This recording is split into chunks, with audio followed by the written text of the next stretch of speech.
Prvi duel Janša Golob je odprl glavno vprašanje zadnje predvolilne etape, afero prisluhi. Jaz moram povedati, da vi niste dober človek. Vidim, da se mandat končuje tako, kot se je začel. Z nekim izključevanjem, z nekim obtoževanjem. Spopad so najbolj goreči podporniki ene in druge strani spremljali z balkona.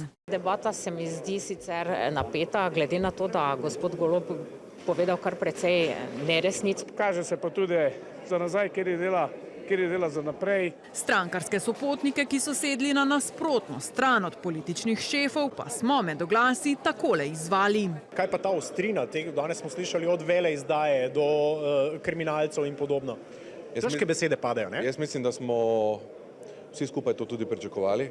Ne glede na to, sta to dva različna svetova. Predsednik vlade je zelo vznemirjen, ranljiv, bi rekel. Kako pa sta glavna protagonista ocenila spopad?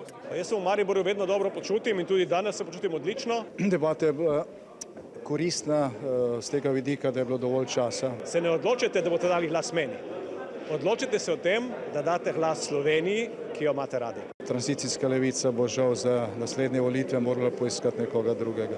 Prav posebno pozornost pa je sinoči pritegnil prvič viden prizor, dolgo pomenkovanje med premierjem in Urško Bačovnik-Janša. Če ni skrivnost, o čem sta se pa s premierjem zapletla v debato po koncu soočenja?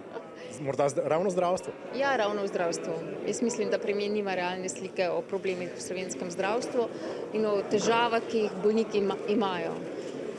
In mislim, da naslednji mandat, ne glede na to, kdo ga bo vodil, bo imel največ dela in resnično resne probleme v zdravstvu.